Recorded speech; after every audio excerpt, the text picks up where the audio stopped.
Hey, if you're an actor at the start of your career, or if you're an actor who hasn't started at all, no judgment. But I do want you to know that it has never been a better time to get started with Backstage.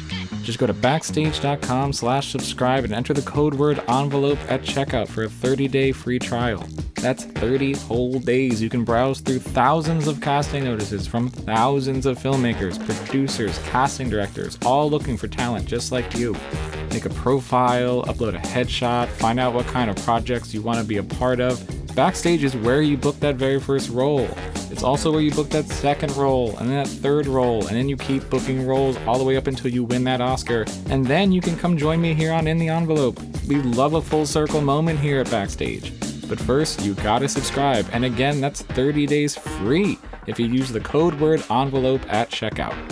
ENVELOPE, envelope, 30 days free. Get those roles. And I'll see you back here when I interview you when you win an Oscar. Cannot wait.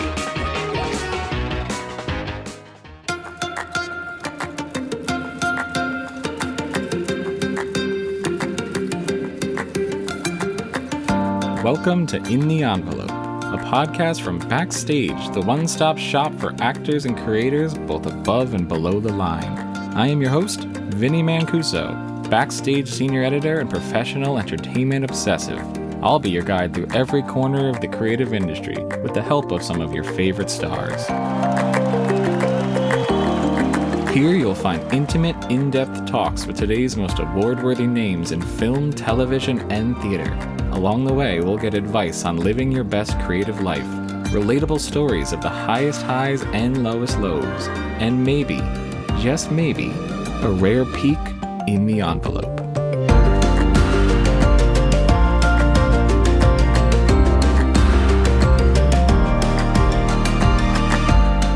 If I get to live to be 95 and I never get to make a movie again and people are still like, independent movies, whatever, I'm going to be like, what time in 2022 there was a movie, because we have to believe, like as artists, we just absolutely have to believe everything is impossible until we make it possible.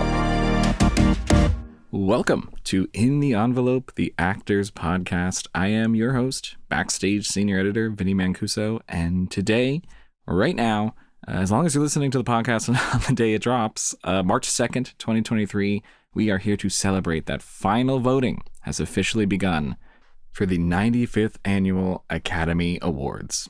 Now that is very significant news to today's guest. Joining us today is the wonderful Stephanie Hsu. As you probably know, Stephanie scored a Best Supporting Actress nod for the dual roles of Joy Wong and Jobu Tupaki in Everything, Everywhere, All at Once. Just one of the historic 11 nominations that movie got.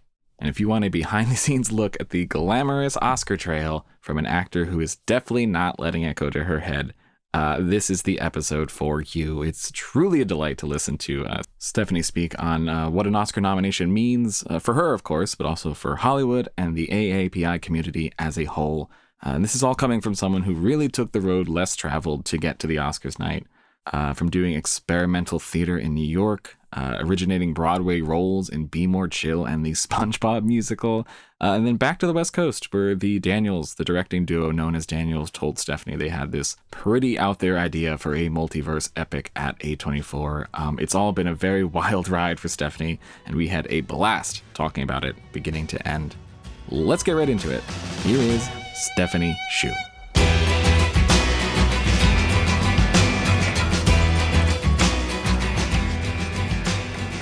Thank you again so much for being here. Sorry for putting you through the technical boot camp. No, thank you for putting me through technical boot camp. Yeah, I do feel like I learned something new about Zoom every time I do one of these. Yeah, I'm doing good. I'm doing good this morning. How are you?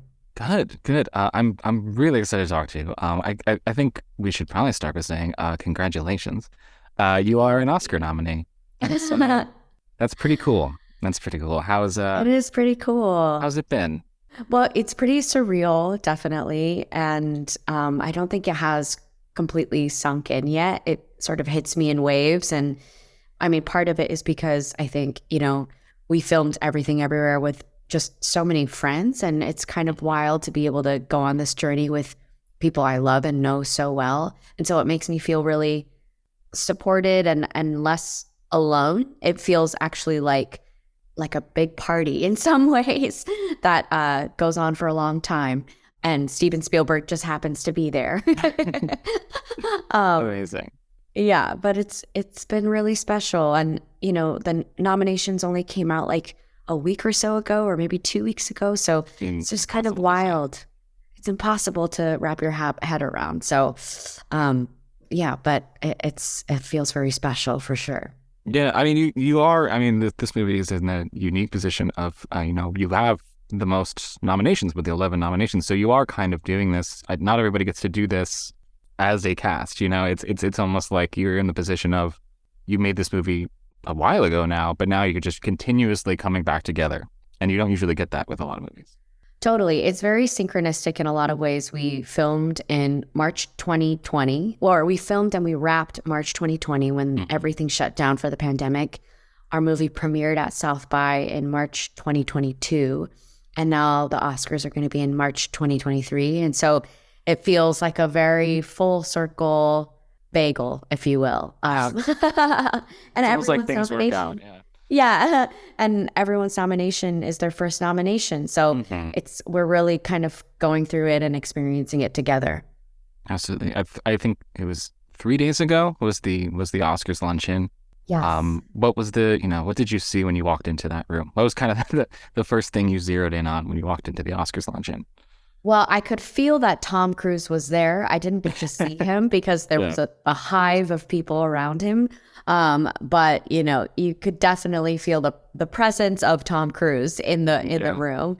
But it really felt, I mean, I felt so happy because the Academy does the seating arrangements, and they sat me next to Rian Johnson and Ron Bergman, who I've worked with before. So I felt really relieved that I was sitting next to also more friends that I have made along the way. That feeling of seeing your friend at the party and being like, oh, okay, I have someone to talk to. Yeah, totally. And, you know, I will say that this whole year, I mean, I feel like people feel this for Broadway too, you know, when you kind of reach what seems to be the top echelon of one medium, when you're not in it, it can feel so far away and sparkly and elusive. But what I've learned, and I feel like I learned this in Broadway as well, is really all of this is just composed of people, right? People who are really passionate about what they do, who have had the good fortune of having success for one moment, you know what I mean? And so it sort of takes the prestige away from it in a way that I think is really healthy, where every time I walk into those spaces, what I really feel is astonished by how many people love doing what we do and commit so much of their time and their life to this art form. I do love any chance to learn of just humanizing this thing, because what other people see is what we're quote unquote allowed to see, because but once you're in that room, I do want to ask the logistics of taking that class photo, because I don't think there can't be a more humanizing thing than putting the biggest stars in Hollywood in place like it's middle school. I would love to hear about that. Oh man, it was actually really funny because first of all, I was so excited because they stood me next to Brian Tyree Henry, who I love his work, and we met during this award cycle and have become new pals through it. And so it felt really exciting, like, we get to stand together. And then it was so funny because we stood in the back tier. And, you know, growing up, when I took class photos, it was always my height. And so I always stood in the front and was like last to be called because I'm the shortest one in the room. So this time it was different. I stood in the back, and it was so funny because the moment the second tier of people got called up, I could feel this like slow concern from not only the people around me, but from everyone in the audience who loves me. Because this man stood in front of me and he was so tall, and I could feel everyone go, oh no, like that man is blocking Stephanie's face.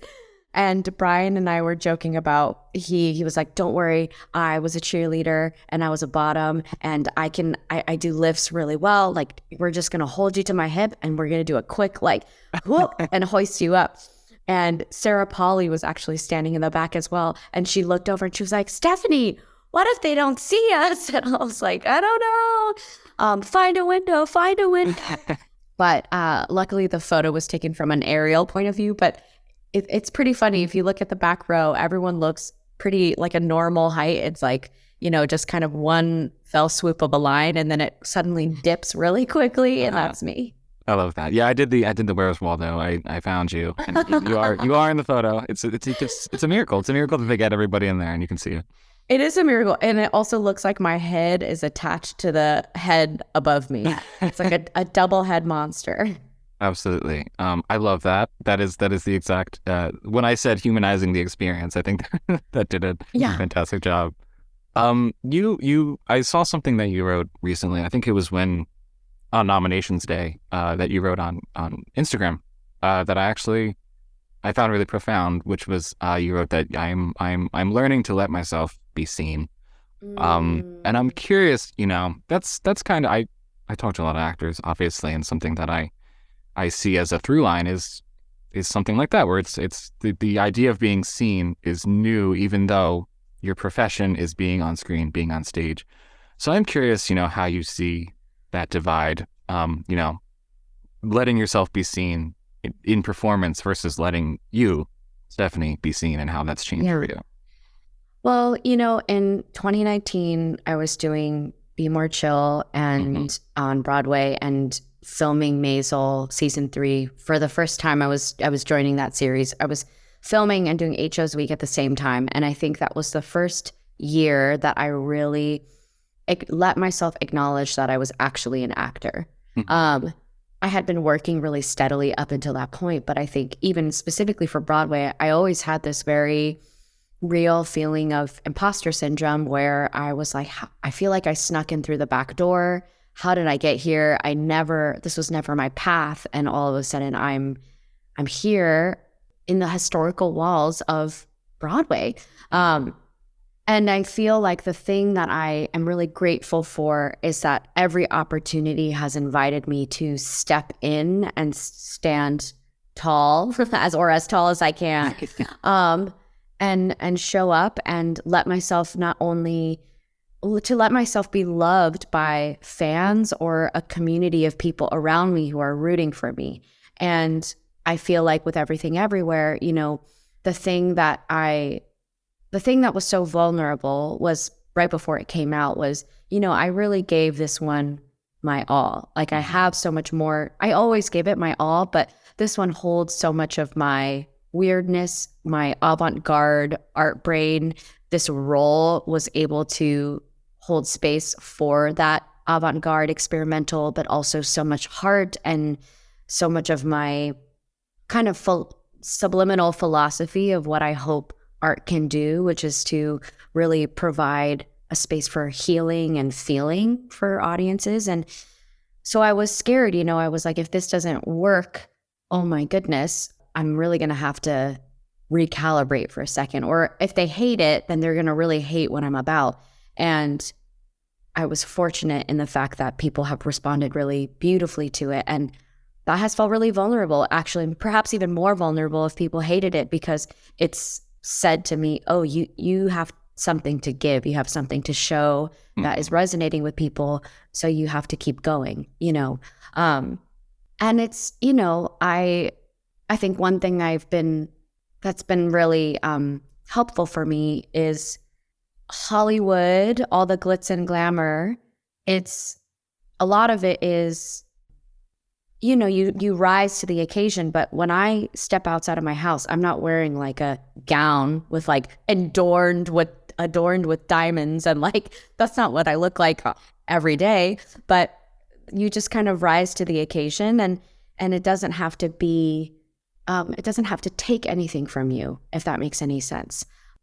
But the reality is that I recognize that in this moment, what I represent, what my character represents, so many people are looking to it as a beacon of possibility, or just it makes them feel seen. So shying away from that is not serving myself or other people who are waiting for roles like this to exist.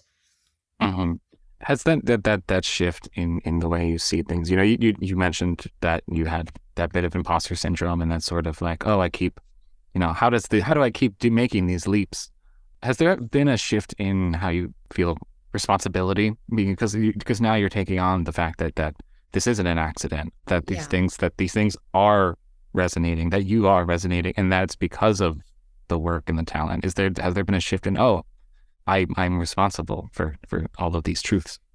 I feel like that's the one thing that maybe hasn't changed, because ever since I was coming up in New York, for me, I was taught that anytime you have a voice, you have to use it for good. It doesn't mean that the art has to be wholesome, but you have to really know why the story is being told. And so for me, all along the way, especially because I was oftentimes one of so few people who look like me who got in through the door, I always felt like every opportunity is an opportunity to bring 10 other people alongside me. And that's just always been how it is for me. I sometimes wish I could just quote unquote have fun, but that's just not what I'm about. I mean, I have so much fun being able to hold space for more people, but yeah, I think that ironically enough is the one thing that hasn't changed, right? Like I will continue always to carry the responsibility and the beautiful chance to get to bring other people into the fold. I'm very humbled that I get to be one of the people who does that. I love that. And I think that's a great point to sort of think, because that journey has been consistent. So I do want to go back to the beginning and then ask if you have a sort of any, origin story or something, a moment or a performance or something where you said, oh, that's acting. That's something I would like to do that myself. Yeah, I remember being really young, and maybe in the second grade, we were in the multi-purpose room, and we had to do a pretend lemonade ad, and I was selected in the class to get up in front of everybody, hold an empty carton of lemonade, and read off of a piece of cardboard that was basically like, buy your lemonade here for 50 cents, And that was it. That's all I had to do. And I remember thinking in that moment, wow, that was really fun. And I think I might be kind of good at it, but I should probably think of something more practical to do with my life. I had all those three thoughts at the age of 10 sequentially. And I do think, at that time, we were just not talking about a lot of things that we're talking about in terms of identity, visibility. We weren't talking about that then. I think that subliminally, I just knew I don't see myself. There's no path forward for me there. I'm in a suburban town. I'm in a public school system. I'm not in an art school. How do you go from here to there? There's no way. I didn't come from an arts family. So I tried to avoid it for a long time, but I always say that so much of my career has been so many people who opened doors for me that I didn't know existed. And that includes classmates being like, you should audition for drama, or an upperclassman saying, hey, I think you should think about studying this in college, and getting to college. And it just kept going and going and going. Again, Tina Landau calling me one day, do you want to come to Broadway? It's always been kind of like that, which I feel really grateful for, because even when I was living in New York and had just finished school, I was working in downtown theater. I didn't have an agent. I didn't particularly want or feel like I needed an agent, because I felt, even in those early days, I felt quote unquote successful. I felt full, right? I felt very enriched. I was making ends meet by working a bunch of different odd jobs, but I was also then going to the Black Box Theater at night and making art with my friends. And to me, that was it. I was like, this is great. This feels enriching. This feels like I've made it, and I like to think I think that's what has made more and more visible success capable of being grounding for me, because to me, it's never a ladder. It really is just, you keep walking or you dig in deeper, but you're never trying to climb, because the moment you're trying to climb, you're starting to chase something that's an idea, as opposed to the quality of work and the quality of the relationships you have with your collaborators. That's really wonderful. I do want to talk a little bit about your time in New York, because you made that move to go from California to New York. So I just to start, I guess, how do you think that significant change, that significant move from the West Coast to East Coast sort of influenced what you wanted when you got to New York, and how you came to New York, just that starting with that big change, which is the move across the country? I have always loved New York. You're in New York right now. Yeah. I just, New York is so trash sometimes. And absolutely. It's like, I always say, like, my experience of New York has always been, you step outside and all of a sudden there's someone singing on the street and you've never heard something so beautiful in your life. You believe in humanity immensely. Everything feels possible. And then all of a sudden a rat just climbs onto your foot and pees on it. And then while that happens, a taxi cab almost hits you in the street and like shouts some crazy expletive, and you get the whole span and spectrum of the beauty and mess of life in the span of like a minute. Everything is possible. Everything is possible. It doesn't mean everything is good. Yeah, exactly. I had the good fortune of visiting New York when I was in, I think maybe early high school, on a drama school trip. And I just fell in love with it. I was like, public transportation makes so much sense to me. I love it. And I'm so proud, honestly. I spent 11 years in New York. I've been thinking about that a lot because, now I'm out west, but I'm so proud of the artist and the person that New York cultivated me to be, because it is so, you have to work so hard, but it's not an industry town, to me at least, now that I'm, it's not an industry town the way Hollywood is, right? Yeah. Or the way Los Angeles is. You really can walk into a bar and hear the best band you've ever heard in your life, and you're like, who is that? Everyone can be someone, even if they're not someone, right? And I love that. I carry that with me, and I miss it very often. I think Biggie, the Notorious B.I.G., said in one of his songs, if you spend too much time in New York, it'll make you too hard. If you spend too much time in LA, it'll make you too soft. I think, yeah. I've done time in both. I have been on the West Coast. I've mostly been on the East Coast, and I think that is a very true, very true way to sum it up. But where in New York do you live? I actually live in Jersey City, so I live right across the pond. But I used to work right in the center of it, right in the center of Manhattan. Yeah, so I have the New York stories of, it's you can look up and be like, wow, why would anyone want to live anywhere else? And then you look down and you're like, oh, that's yeah. Why people don't want to live here. That's fecal matter. Yeah, it's the full spectrum, absolutely. But you were in the experimental theater wing of NYU. I'm curious when you first noticed the pull towards the more experimental side of things, the more abstract, the more, less mainstream type of art.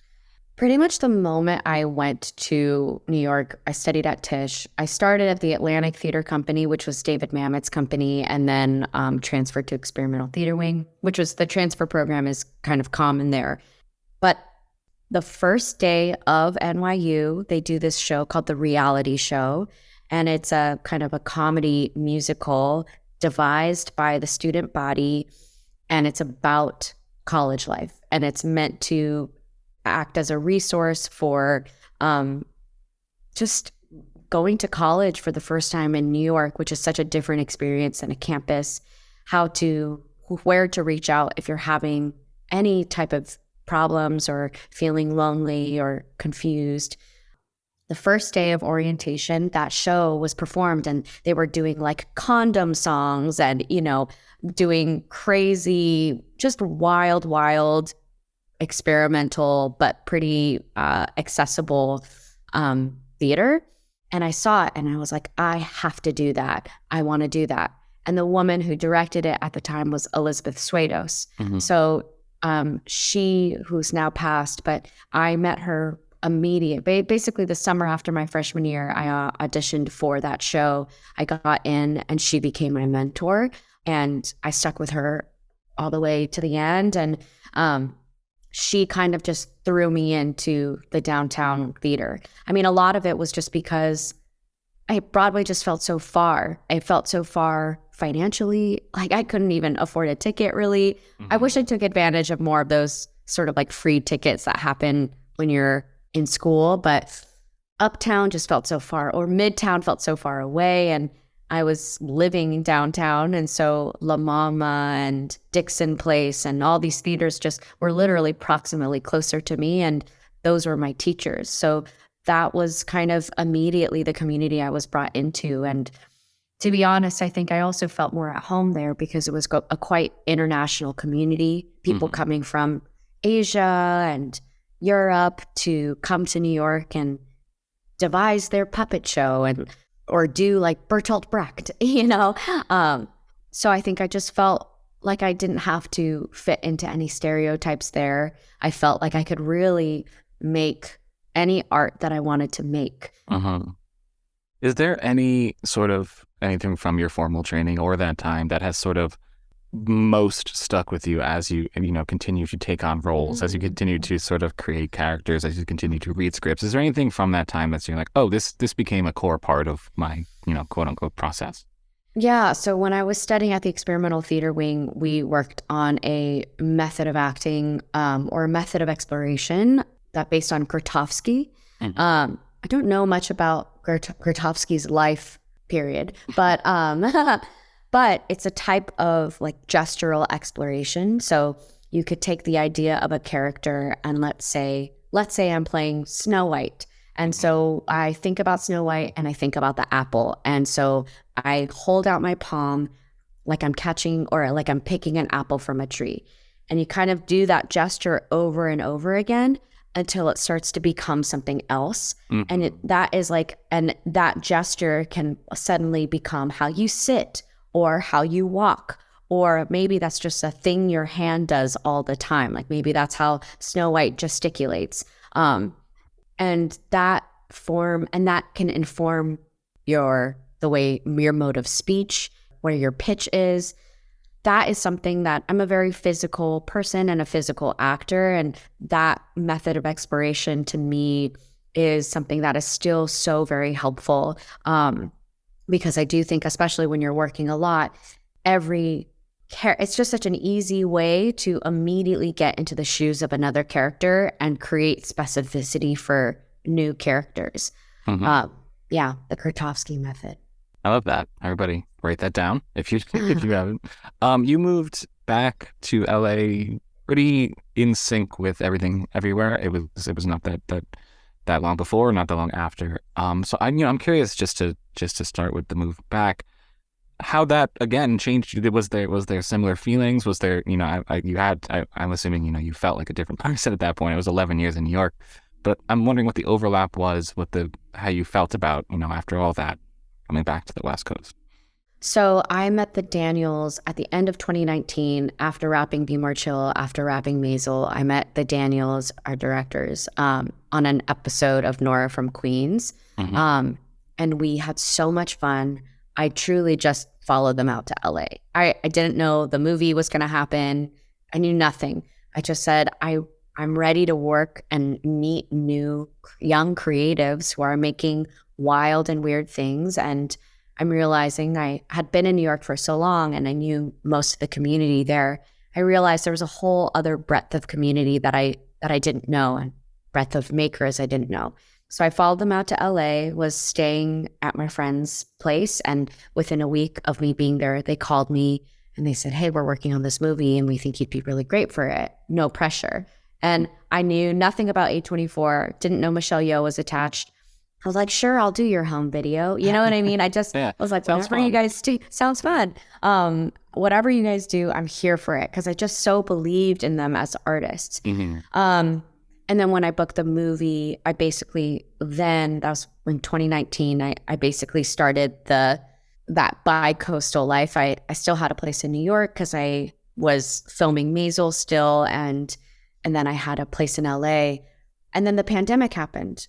So I ended up leaving New York officially. I also left LA for a bit. I actually don't live in LA anymore, but yeah, LA is hard for me, and I've learned to love it, but I don't live there. You know what I mean? It's hard for me because I think it's hard for me because I love walking. I feel like there's so much inspiration that comes from just being able to walk or be in public transportation together. There's just something that equalizes everyone immediately when you're stuck on the Q train over the bridge and it's stinky and it's hot and the baby's crying. Like, you're all there together, you know, and it's not always great, but there's a sense of togetherness. And if something happens, someone's going to say something. And LA, I think just because maybe I was new or maybe because I was coming from New York, that transition is really hard. And I feel like finding community again is very hard. It can be a very lonely city. New York can too, but it's lonely in a different way. So I'm very lucky that and I think a lot of people now, no matter where they are in their career, because of the pandemic and because of Zoom, I think people are moving away from just needing to be in New York and LA. And I really promote that. I'm like, be where you feel full, you know? Absolutely. When you start reading the script for everything, when I think about this movie, like that kind of, the miracle of it is that it is about endlessness. It's about, but it also somehow feels so specific to so many experiences. So many different people are seeing themselves in this movie, which is about so much. So I'm curious about, once you found out what the movie was about and, you're preparing for it, the impression you got of it, what you were expecting it to be, what you were latching onto, your sort of your first reaction to knowing the pitch in full. Well, I always say that I'm embarrassed because people are always like, what did you think when you read the script? And wasn't it crazy? And I was like, honestly, I don't know what this says about how weird I am, but it made a lot of sense. No notes. No notes. I think the first thing that I thought, honestly, having gone to acting school, coming up doing Chekhov, but then also doing comedy, like sketch comedy at UCB, and then doing experimental theater, so much of what I was seeing in mainstream media at that time, there was nothing that could hold what I knew I was capable of, right? Or would challenge me the way that I knew I was capable of being challenged. Mm-hmm. And when I read Everything Everywhere and I saw the character of Joy and Jobu, I was like, I can do that. I know I can do that. I have the breadth of training and vision to bring that character to life. And it made me so excited to get to potentially, create this character that was as small and unassuming and almost could disappear in a moment as Joy, to then transform into this omniscient, nihilistic, chaos-creating villain. I think I really wanted it. And it's not that I rarely really want it, but I was like, I want to work this hard to make this happen. No matter what you look like, it's just rare for those types of roles to come through. We had your co-star Ki on this podcast not that long ago, and he said something very similar. He read he has, everyone has their experience, but his was very specifically, he read this and he's like, I can't explain it, but I just wanted this so bad. Like it's not even like wanting it. It's not even like wanting a job so bad. It's this something like this does not come along very often. Echo, Ki's wife, and also our translator, after our first table read, she said this. She's kind of our lucky cricket, I like to say. But she said, this script has a very strong soul, and it has attracted like-minded souls to tell its story. I love that. And you're just like, yes. I was like, that's it. I know it's weird, but that's it. Like, It really is. Absolutely. I want to ask you about a very specific moment from the movie, a specific shot, because it's you and it's Michelle Yeoh as Evelyn in a car where a serious conversation has clearly just taken place. I think it's very quick. It's only shown like twice or three times, I think. But in a movie where so much is going on, I love that they show that twice and you kind of get everything you need just from seeing it. So I am curious about shooting that. And shooting anything like that where, the performance is, this shot will be 3 seconds long, but you get a lifetime of just from seeing it. So I want to ask about that specifically. I love that this movie has been out for a year and there are still new questions coming my way.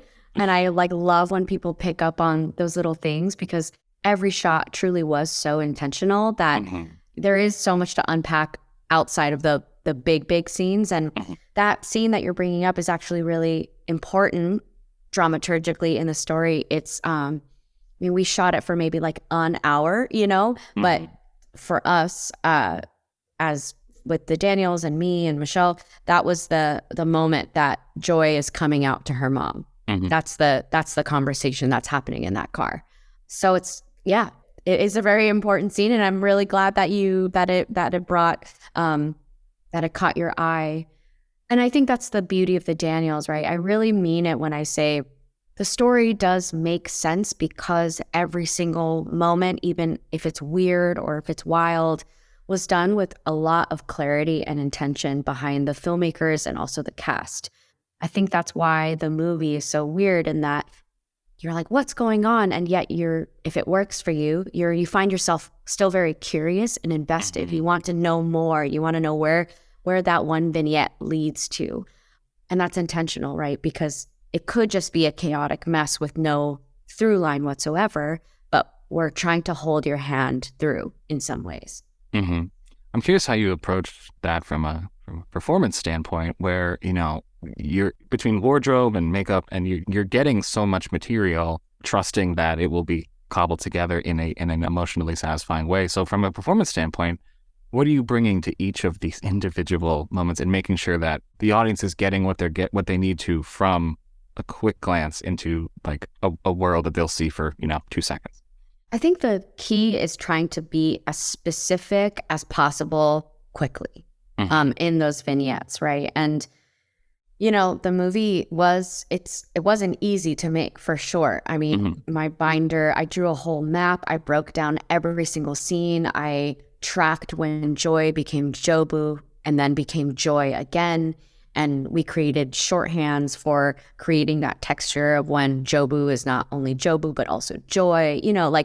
We really had a lot of conversations about the bedrock of the film. And so as an actor, I often say, you're not only a portal and a vessel, but you're also a protector of the story. And you have to kind of know the character so well and be open to continue to learn about the character as you go, especially in filmmaking when you're shooting non-sequentially.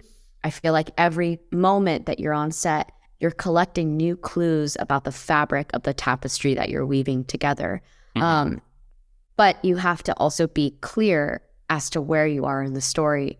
And so in those moments when anytime I had a question or if I wasn't sure, I could just phone it in and it probably would have been fine, but I would immediately go to the Daniels and just say, can we clarify, when is this happening and at what point in the journey is this happening?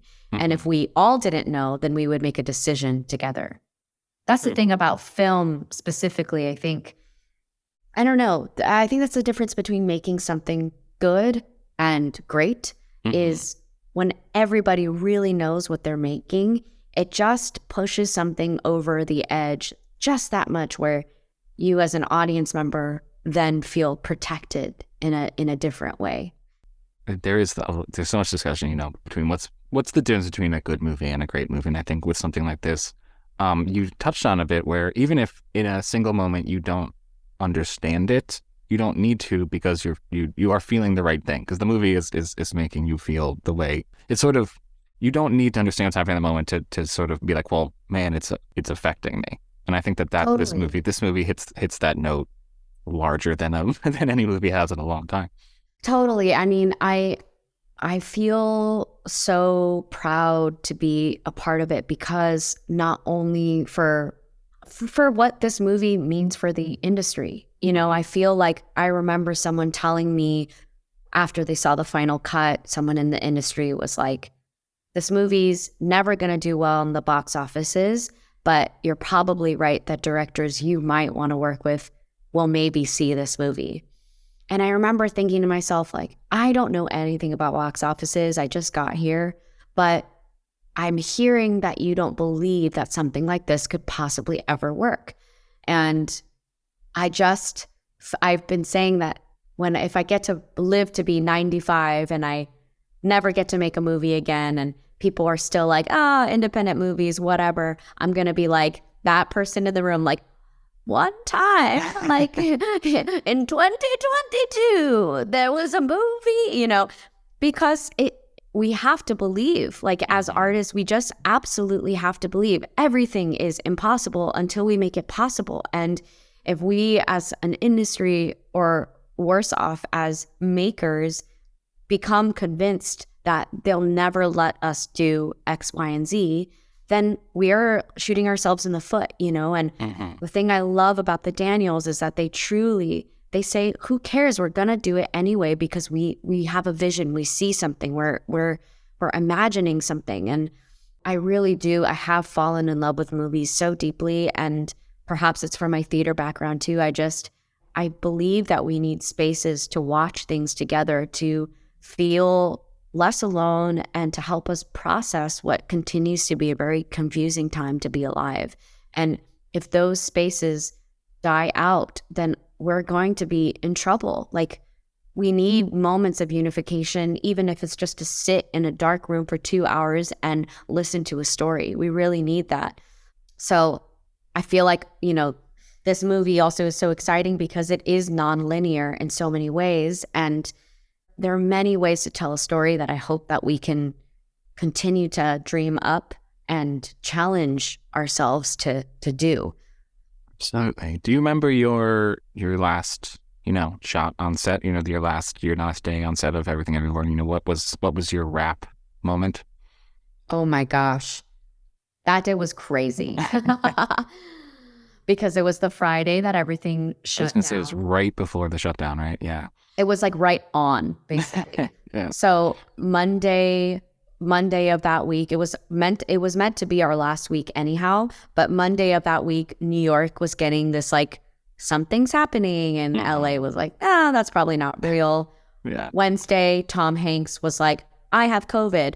All of Hollywood was like, it's real. That was the day that, the toilet papers disappeared from the shelves. Yeah. And then that Friday, we didn't even know we had an overnight shoot. So we started late at night. It was going to be our last day. And we couldn't even hug each other. We were also scared to touch each other, but we just wanted to finish the movie. And there's a water tank, like a water filtration tank. It like exploded on set. Like, it was crazy. And that was the Waymond and Evelyn in the back alleyway scene. And my last shot, I think all I did was I'm in one of the Jobu costumes, and I hold Michelle's head, Evelyn's head, in front of what seems like a moving train. Mm-hmm. And that was the last thing I shot. And it was completely not satisfying. Like, it was really crazy to go from making this thing that we had all been working so hard on, and then we were just like, oh God, we hope we get to finish. But I stayed the whole night just to be with everybody until we finished, and we wrapped at 6 a.m. that Saturday in a parking lot, popped some champagne, and then didn't see each other for almost a year. Mm-hmm. Yeah. Does that make it feel a little bit, it just adds to the fact that you're now doing all of this as a cast. It's the Oscar season is kind of just repeatedly bringing you all back together. It's beautiful. It really is. I mean, sometimes I'll look at pictures of us from March of 2022 just to our premiere at South by, and just to like kind of capture, we all look so different. Mm-hmm. We look like babies, all of us. just little bright-eyed, bushy-tailed, what's going to happen? Oh my gosh, it's so good to each other. Like our little movie, can you believe it? And there's so much love between all of us, truly, within the cast, main cast, and within the extended cast and crew. And I feel it's very rare that you can be working on a movie for this long and you will still actively try to hang out with each other outside of the already planned events that you have to go to together. Yeah. And it's important, I think it's so important to feel supported by the people and to support the people that you work alongside, because even when the movie's done, when you're doing press, it's a lot of hard work and it is rare, very tiring, because you're trying to give so many people your energy and just your heart, right? And with this movie, it's affected so many people, and people share a lot of how this movie has impacted them, but that's very emotional, and you want to have your spring full, right? And your water clean from your spring source. So, to have people around you who can say like, hey, do you need water? Or just give you a hug or say, good job. That's important. Absolutely. Well, I see that we're sort of winding down here. I cannot thank you enough for taking the time to do this. Before I let you go, we do have this thing we do with some of our guests, which is called the Backstage 5. It's 5 quick questions, rapid fire, whatever pops into your head first will be your answer. Does that sound good? Okay. Question number 1, what performance should every actor see and why?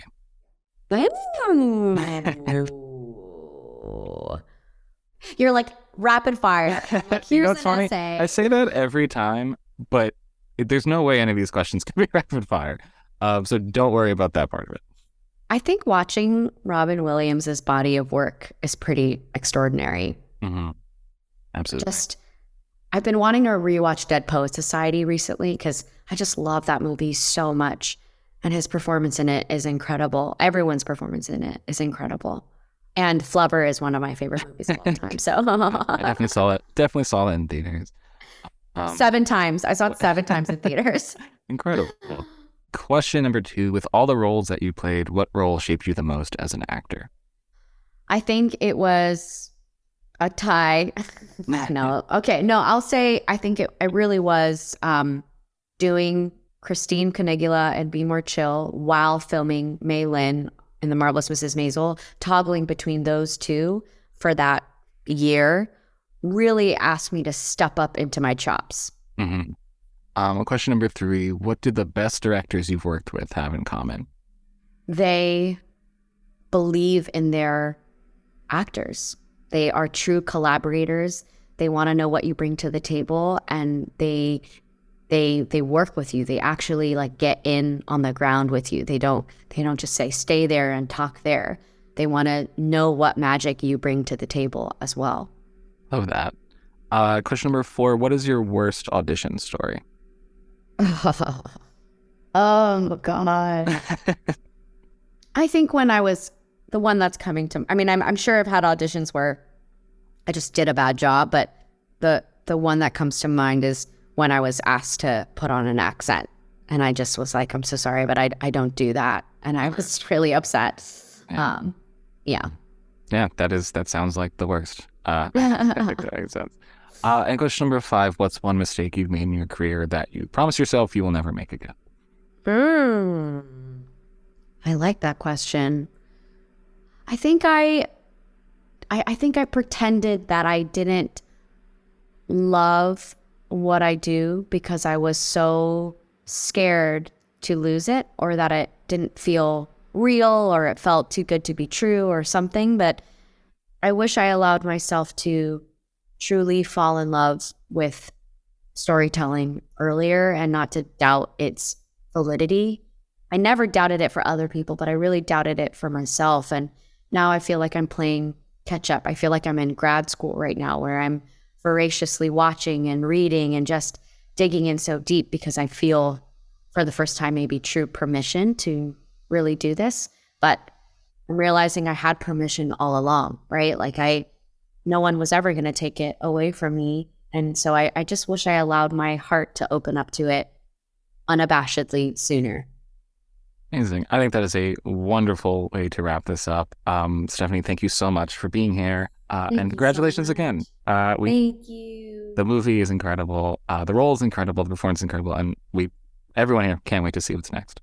Thank you. And thank you for all that y'all do. I mean, Backstage I was reading the trades. I was looking for the open calls. That was the first thing I did when I moved to New York. So we love to hear it. It's awesome. We do our best. Amazing. Thank you so much. Thank you.